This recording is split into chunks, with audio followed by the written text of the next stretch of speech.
Hello viewers, कैसे हैं आप लोग। आशा है आप लोग अच्छे होंगे। मैं आर अहमद। जैसा कि हम लोग संविधान पढ़ रहे थे तो संविधान के भारतीय संविधान में हमने अब तक जो पढ़ा उसके आगे हम आज चर्चा करेंगे। तो हमारा जो अगला टॉपिक होगा वह होगा भारत का महान्यायवादी। भारत के महान्यायवादी के बारे में थोड़ा सा जानेंगे।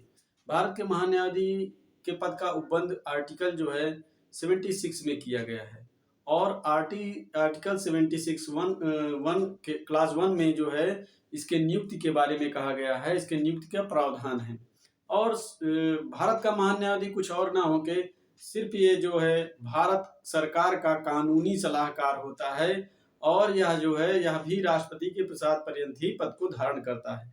तो इसी वे में हम लोग आगे चल के देखेंगे कि भारत के महान्यायवादी की योग्यताएं क्या होती हैं। तो योग्यताएं और उसके कार्य के बारे में हम थोड़ा सा जानेंगे कि उनके क्या क्या कार्य हैं।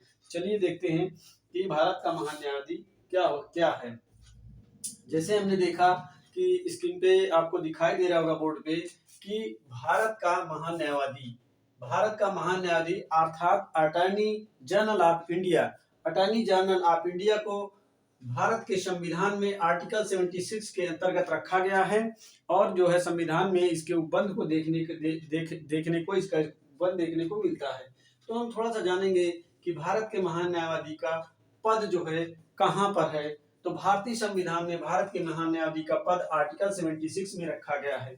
76 आर्टिकल एक ऐसा आर्टिकल है जो भारत के महान्यायवादी के बारे में उपबंध करता है और यह कुछ न हो के भारतीय वकील संघ का प्रधान भी होता है। जो भारत का वकील संघ होता है उसका प्रधान भी होता है और यह भारत सरकार की वकालत सर्वोच्च न्यायालय में करता है और राष्ट्रपति को जो है अगर कोई विधिक जो है कार्य है तो उसमें जो है सलाह देता है। यही इसका कार्य होता है और भारत सरकार का यह पूर्णकालिक वकील नहीं है। अब हम आगे देखते हैं कि नियुक्तियां, जैसे हमने अभी शुरू में चर्चा किया था कि आर्टिकल 76 के क्लास 1 में जो है इसकी नियुक्ति संबंधी प्रावधान रखे गए हैं। तो आर्टिकल 76 क्लास 1 क्या कहता है कि यह जो है भारत के महान्यायवादी के नियुक्ति के उपबंध के बारे में बात करता है और भारत के महान्यायवादी के कार्य को हम थोड़ा सा जानेंगे कि इनके क्या क्या कार्य हैं। भारत के महान्यायवादी के क्या क्या कार्य हैं तो इनके कार्यों की चर्चा करते हुए हम देखेंगे कि ये जो है, जैसे हमने भी शुरू ही में ही आपसे कहा था कि भारत सरकार का जो है यह क्या होता है, कानूनी सलाहकार होता है। कुछ और ना होके यह भारत सरकार का कानूनी सलाहकार होता है। अर्थात भारत सरकार को अगर कोई कार्य ऐसा है जिसमें कानूनी दौरे से गुजरना है तो उसमें जो है भारत सरकार को यह सलाह देता है कि ऐसी कानूनी व्यवस्था का प्रयोग किया जाए तो जो है यह कार्य जो है कुशलतापूर्वक जो है रखा जा सकता है। चलिए अब हम देखते हैं, भारत सरकार को विधिक विषयों पर कानूनी सलाह देना ही इसका परम कर्तव्य होता है और सर्वोच्च न्यायालय की ओर से यह वकालत करता है। जब कोई ऐसा मामला हो जो सर्वोच्च न्यायालय में, भारत सरकार का ऐसा कोई मामला हो जो सर्वोच्च न्यायालय में हो तो सर्वोच्च न्यायालय में यह भारत सरकार की क्या करता है, वकालत करता है और ऐसे समस्त कार्य को भी यह करता है जो राष्ट्रपति निर्देशित करे। अगर राष्ट्रपति ऐसे कार्य को निर्देशित करता है जिनका संबंध भारत सरकार से है तो ऐसे कार्यों का क्या करता है, महाभारत का महान्यायवादी ऐसे कार्यों को करने के लिए बाध्य है क्योंकि इसी कार्य हेतु इसके पद का प्रावधान भारतीय संविधान में किया गया है। अब हम थोड़ा सा आगे बढ़ेंगे तो ये देखेंगे कि इसकी योग्यताएं क्या होती हैं। इसकी योग्यताओं के बारे में जानेंगे। योग्यताएं, अगर किसी को भारत का महान्यायवादी बनना है तो इसकी योग्यताएं क्या होनी चाहिए। तो योग्यताएं लगभग इसकी वही योग्यताएं हैं जो योग्यताएं ऐसे व्यक्ति जो उच्चतम न्यायालय का न्यायाधीश होने की, ऐसा व्यक्ति जो उच्चतम न्यायालय के न्यायाधीश का पद जो है धारण करने की योग्यता रखता हो, वही योग्यता जो सर्वोच्च न्यायालय के न्यायाधीश की जो है वही योग्यता जो है हमारे जो है भारत के महान्यायवादी की होती है। अब हम देखेंगे कि अगर इनको जो है इनकी जो है योग्यता हो गई, तो ये जो है अब योग्यता प्राप्त करने के बाद ऐसा कौन व्यक्ति है जो पद को धारण नहीं करेगा, तो हम जो है अब जो है इनके पद धारण के बारे में थोड़ा सा बात करेंगे कि यह जो है पद धारण किस प्रकार करता है, किसके विश्वास पर्यंत यह पद धारण करता है, हम थोड़ा सा मिटाएंगे और उसके बाद हम पद धारण के बारे में चर्चा करेंगे। तो अगला टर्म हम देखेंगे पद धारण। पद धारण, तो यह पद कैसे धारण, कब तक धारण करता है, यह जो है भारत के जो है राष्ट्रपति, जो हमने शुरू में चर्चा किया था, भारत के राष्ट्रपति के प्रसाद पर्यंत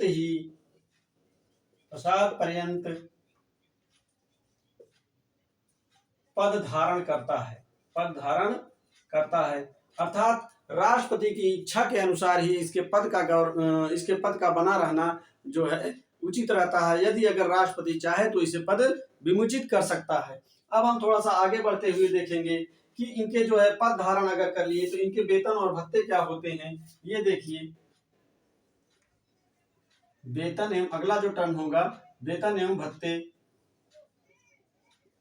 तो इनका जो है इनके वेतन और भत्तों के बारे में, वेतन एवं भत्तों के बारे में संविधान में कोई प्रावधान नहीं है।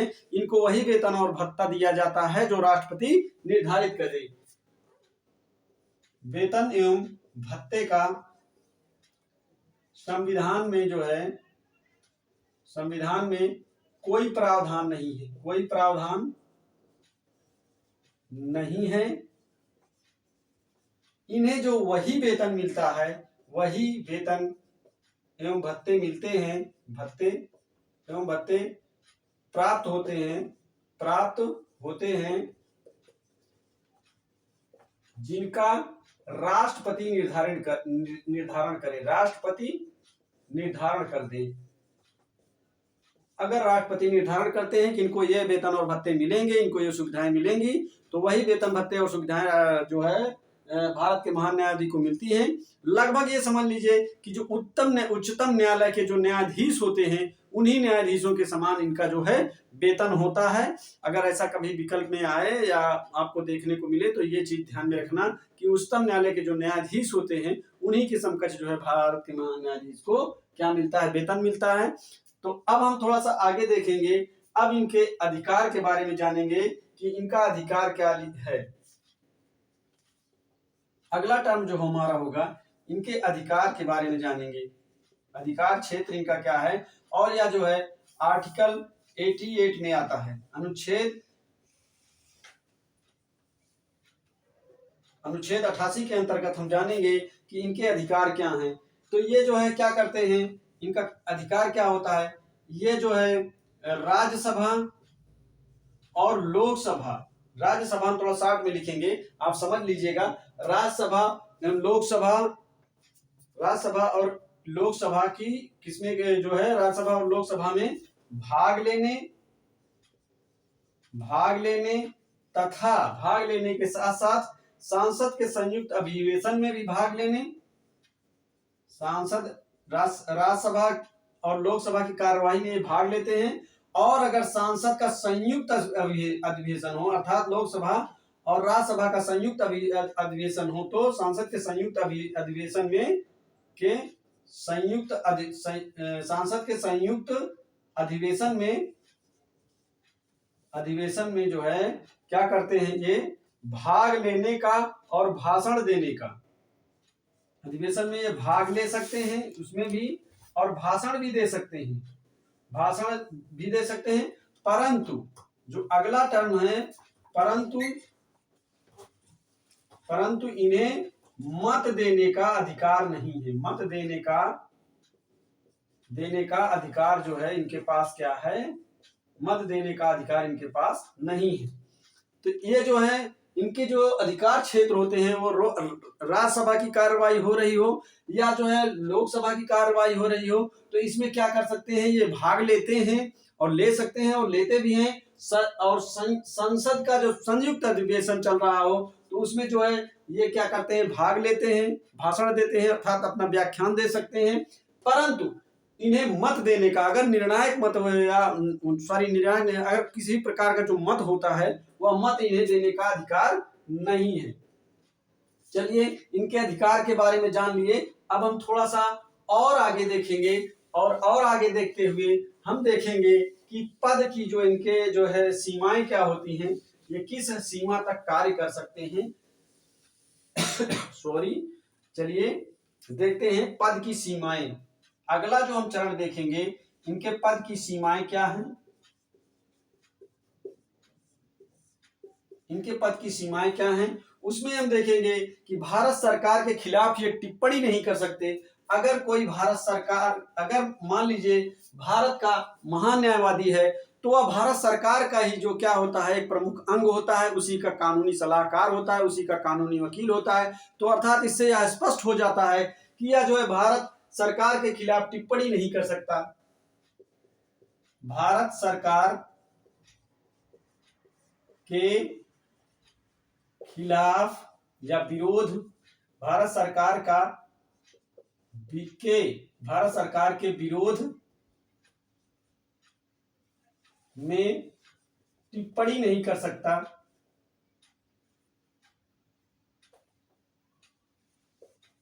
टिप्पणी नहीं कर सकता। अगर और अगला जो टर्म हम देखेंगे, अगला टर्म क्या है, जिस मामले में भारत सरकार की ओर से पेश होना है या उस पर टिप्पणी नहीं कर सकता।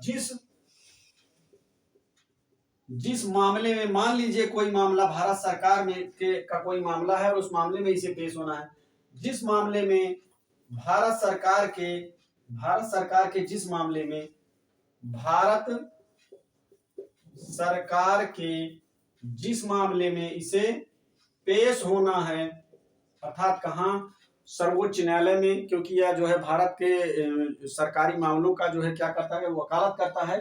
तो भारत सरकार के जिस मामले में इसे पेश होना है उस पर टिप्पणी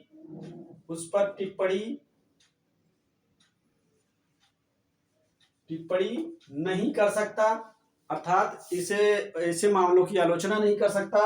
अब हम अगला टर्म जो देखेंगे, तो देखेंगे बिना भारत सरकार की आज्ञा के आधारित मामलों में किसी व्यक्ति का बचाव नहीं कर सकता। अगर भारत सरकार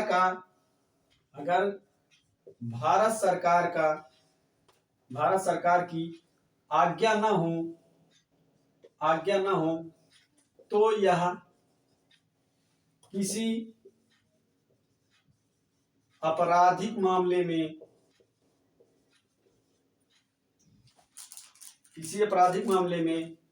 किसी व्यक्ति का बचाव नहीं कर सकता।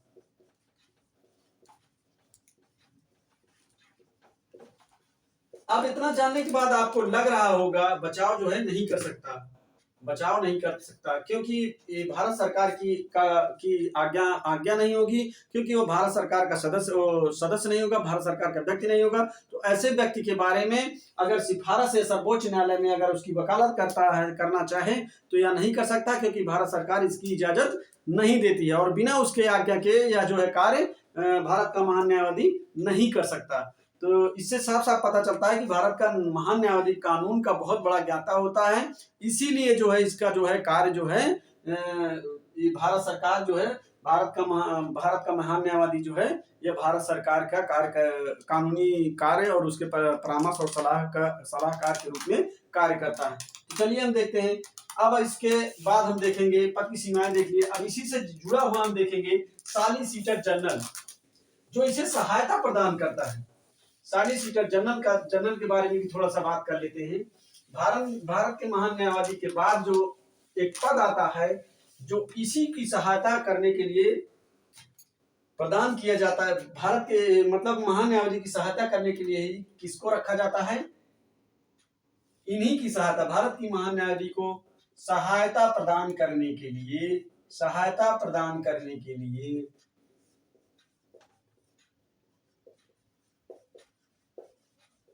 किसकी नियुक्ति की जाती है, कौन सा पद होता है, सॉलिसिटर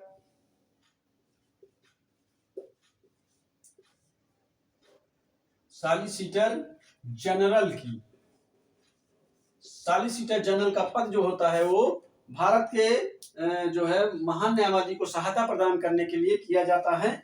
सॉलिसिटर जनरल,